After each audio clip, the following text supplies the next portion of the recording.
For those of you watching it at home and around the world, if you love sports and positive vibes, you come to the right place. This is Words of Sports and Encouragement with yours truly, Snuggy Doug.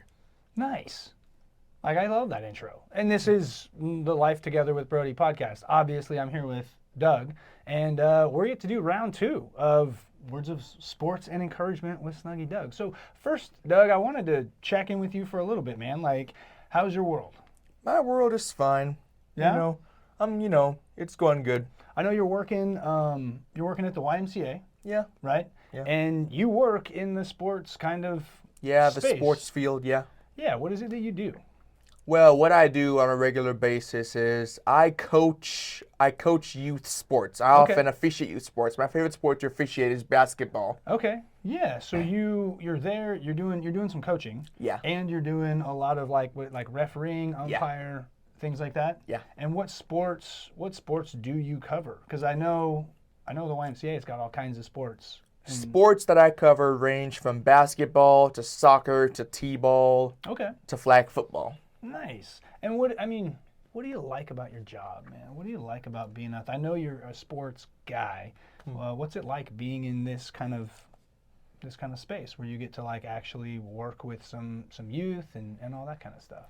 Well, one thing I can tell you is that kids say the darndest things. They make me laugh. Okay. They give me a reason to want to keep coming to work. Okay. Like, I like leaving an impact on the kids. I like making them say that they had fun. Yeah. Well, I think, and what is the age range of kids that you kind of coach or The youngest we coach is 3 years old. Oh, that's really tiny. What is it? And up to what?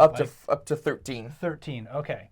So yeah, you get the kind of the full range, and it's, I imagine, competitive, but also just a fun atmosphere. Yeah, we often have to remind parents that this is not a competitive league because some parents take basketball too seriously. We have to remind them it's a kids game. Chill out. Yeah, it's just they're learning the sport, they're learning the fundamentals. You get to help teach that, and I know that when my kids were younger and doing sports, learning sports, things like that, it was really cool. A lot of the officials, the refs, things like that, would also pause and like help them learn along the way. We are encouraged to do that also. Whenever they're like, whenever the kids make a mistake, whenever they travel it up a dribble, we're like, hey, you got to dribble, or when you put your pivot down, you can't pick the ball up again. Yeah, so that's pretty awesome. And and you've been doing this for a while. About 2.5 years now, yeah. Very cool, man. So the first episode that we had, you got to share a little bit about like kind of going through high school, finishing at Life Path, and now you're working to improve hours, getting that license, just doing more independent life. What license are you talking about? Because I am certified in CPR. Oh, you mean a driver's license? Yeah. Ah.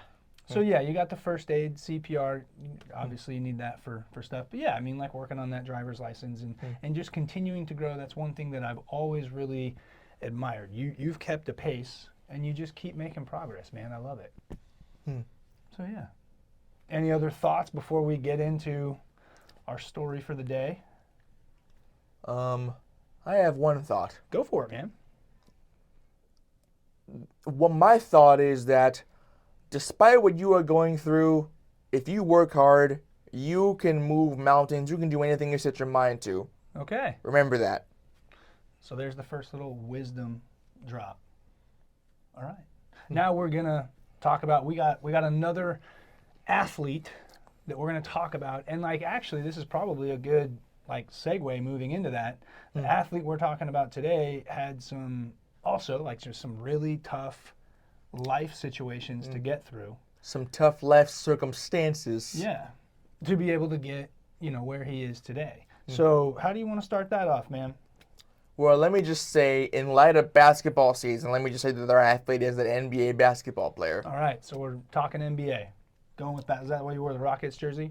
Yeah, I wore the Rockets jersey because I'm a Rockets fan, obviously, and I like the color red. So there you go, man.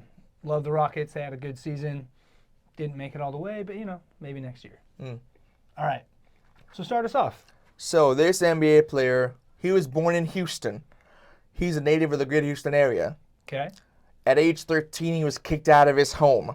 He battled homelessness. So at 13, man, that's like 7th grade. Yeah, very young. When you were looking this up and doing some research, did they explain like why, what was going on? Just a really difficult household? No, they didn't explain that. Okay, so we didn't look into that. Nope. Okay, but he had a hard. He had a hard early life. Yeah. Okay. In his support system, he took refuge for a family that provided him stability. Okay. And he was able to pursue his career academically. Okay. He attended Tomball High School, which is his numbers retired there in their gymnasium. All right. So this is a Tomball High School alum, Houston native. Clearly had a difficult middle and high school life. Man, like I can't even imagine like having to figure that out, having the stress of trying to do just school, and not having a really solid home life for a while. Having to go through the stress of wondering where you're going to lay your head every night while having to go through school, that's difficult. I can only imagine. So ended up though finding a family Yeah. that was able to help support Yeah. and help him stay centered and grounded while he got through high school. Yeah. Did well, obviously. Tomball High School, shout out to you guys. And then in college he attended Tyler Junior College, where he eventually transferred to Marquette. Okay. He was a very good college basketball player during those days. And ultimately, he was selected as the 30th overall pick in the 2011 NBA draft. So those people who are familiar with some athletes might have a guess already. Yeah. He got picked 3rd overall. What team was he picked to? He got picked 30th overall. 38th overall. 30th. 30th. Yeah, 30th. Okay, I'm just getting my facts right. All good. 30th overall to what team? By the Chicago Bulls. All right. I'm an old school Bulls fan.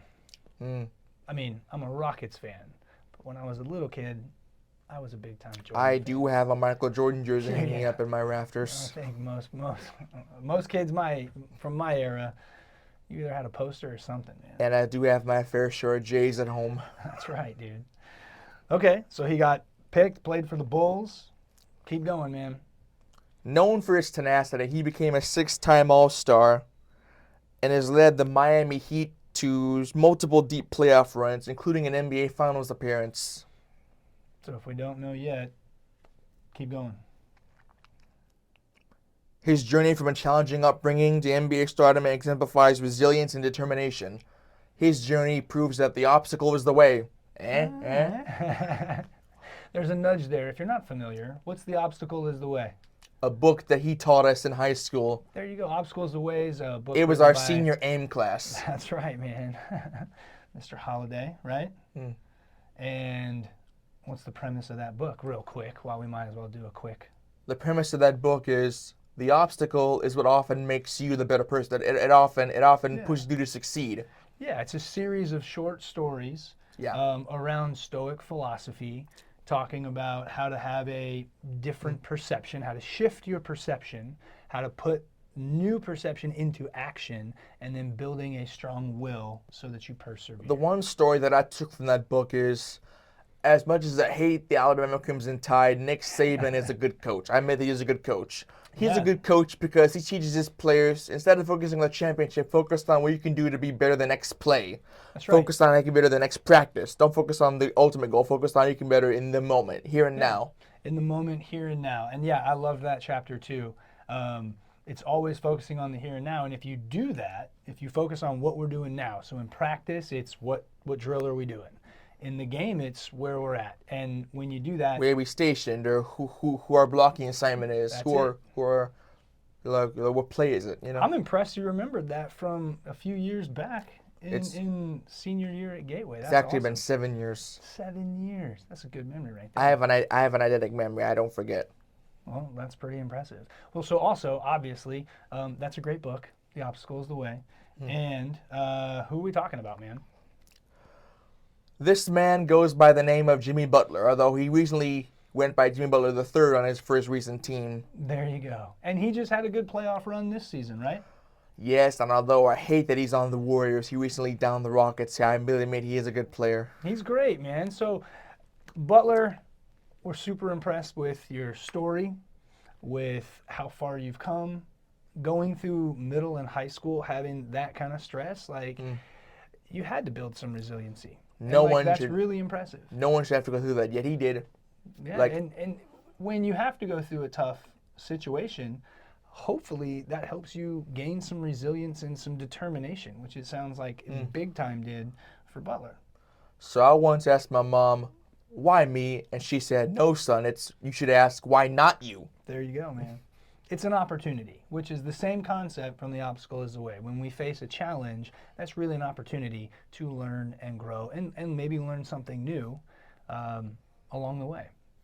So I love that, man. This was a great story. What do you take away? Like, what do you love most from this? From this story, I take that it doesn't matter what hardships you face, you can overcome it. Yeah. If you work hard and always do your best, you can overcome anything that life throws at you. I like that, and I like the idea that if you also reach out and ask, you're probably going to find some people who are willing to help. And there's lots of stories out there of people, athletes in general, who they're struggling. And then some other just really good people show up and help them out. And we need help. We need help as we go through life. I would say it's impossible to do life by yourself. It's important to have quality people in your corner, helping you along the way. Speaking of help, this May is Mental Health Awareness Month, so for all those struggling with mental health, I want you to know that you matter, you are heard, you are loved, and you are worthy of love. Absolutely. Absolutely, man. I think that's a great way to just close out, dude. I couldn't have said it better. So, thank you, Doug, for being on again, man. Thanks for having me. I love these, dude. It's absolutely great. Thanks for doing some life together. Thanks for having me.